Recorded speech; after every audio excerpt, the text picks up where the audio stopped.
के तहत 3 केसेस भेजे थे, एक कौहर का था, एक तेरा का था, 3 भेजे थे। अब मैंने उस मामले में गजेंद्र सिंह जी से मुलाकात भी की थी। कहीं न कहीं कोई कमी रह गई होगी और मैं आगे आने वाले समय में वो हमारा अधिकार भी है एससी के तहत मिलने हैं, वो लोन है 50 इयर्स का, तो मैं उनसे बात करूँगा और उन्होंने हमसे 250 करोड़ रुपए का प्रोजेक्ट माँगा है जिसके बारे में हम आगे बढ़ेंगे। हिमाचल प्रदेश के साथ क्या आपको लग रहा है सौतेला नहीं, वो और तो आप निश्चित फंडिंग में निश्चित तौर पर जहाँ विपक्ष की सरकारें हैं, वहाँ अभी तक हमें पीडीएनए नहीं मिला। पिछले साल की आपदा आई हुई है, 10,000 करोड़ रुपए हमने पीडीएनए का मांगा है। कम से कम 3-4 हजार करोड़ तो देना चाहिए था उनको तुरंत प्रभाव से, जब और राज्यों को मिला तो हमें पीडीएनए नहीं मिला। एनपीए का 9,000 करोड़ रुपया जो ईपीएफ का कटता था सरकारी कर्मचारियों का, उसमें अंशदान था और सरकार का 14% का अंशदान था, वो भी 9,000 करोड़ है, वो भी नहीं मिला।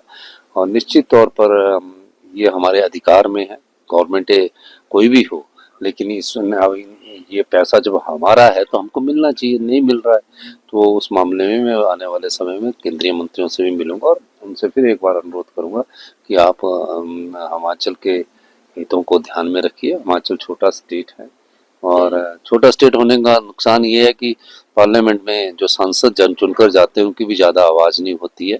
तो मेरा मानना है कि हम इस मामले को जोर शोर से उठाएंगे। आप केंद्र गए थे, अपने नेताओं से मुलाकात हुई, हिमाचल क्या मदद मिलने की उम्मीद जगी? नहीं, मैं दिल्ली जरूर गया था। मैं राजनीतिक उसमें सीडब्ल्यूसी की मीटिंग थी और राजनीतिक तौर पर भी दिल्ली गया था और मैं केंद्रीय मंत्री पीयूष गोयल जी से मिला। मैंने कहा जिस तरह जम्मू कश्मीर का पैकेज है उस तरह की सुविधा हमको मिलनी चाहिए और उसमें उन्होंने हमें आश्वासन दिया कि जहाँ तक संभव होगा हम इस मामले में बात करेंगे।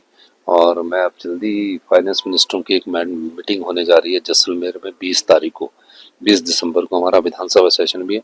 मैं उसमें भी भाग लूंगा ताकि जो हमारे हक है उस हक को मैं अपने आप जाकर मजबूती से रखूं। 2 साल के जश्न में किस तरह की तैयारियां हैं, दो कौन साल कौन लोग दो आएंगे? साल आपने का जश्न इनविटेशन नहीं है, ये कार्यक्रम है हमारा जश्न, तो इसको राजनीतिक रंग कहता है।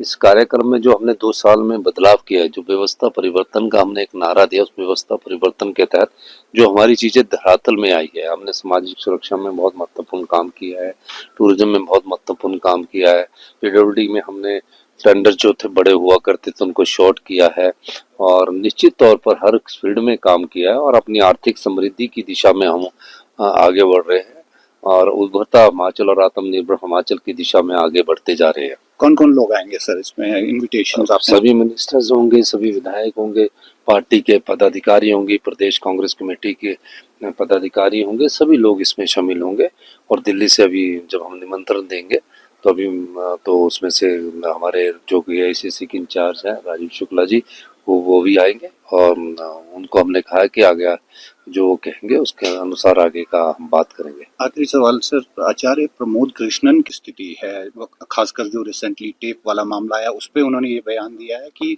नहीं, मुझे तो समझ ही नहीं आता कि ये टेप वाला मामला क्या है और क्यों ऐसे मामले करते हैं, तो ऐसी बात नहीं है। आचार्य प्रमोद कृष्णन जो कह रहे हैं कि आपातकाल की स्थिति, आप क्या कहेंगे सर? कहेंगे विश्व एड्स दिवस पर पूरे देश में कार्यक्रम किए जा रहे हैं, हिमाचल प्रदेश में अग्रणी है। अभी आपने एक रेस को फ्लैग ऑफ किया है, कितना महत्वपूर्ण है युवाओं के माध्यम से अवेयरनेस फैलाना? देखिए, आज वर्ल्ड एड्स डे भी है और एक मैराथन का आयोजन किया गया है जो कि ओकोवर से जाकर पीटरहॉफ तक जाएगी। इसमें बेटियों ने भी भाग लिया, छात्र लोगों ने भी भाग लिया है। एक जागरूक करने का उद्देश्य है समाज को, सोसाइटी को, कि हमें किस प्रकार एड्स फ्री हिमाचल प्रदेश को बचा करना है। जो थोड़े बहुत अब केसेस रह गए उस सिलसिले में ये आयोजन किया गया है। सर इसके अलावा और भी कार्यक्रम होंगे?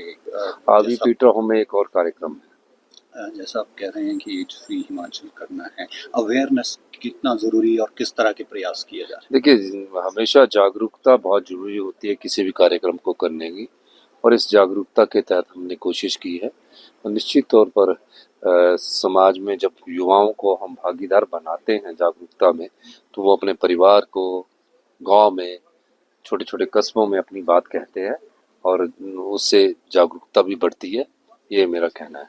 अगर आप ये वीडियो YouTube पर देख रहे हैं तो हमारे चैनल को सब्सक्राइब करें और बेल आइकन को दबाना ना भूलें। अगर आप Facebook पर ये वीडियो देख रहे हैं तो हमारे पेज को लाइक करें।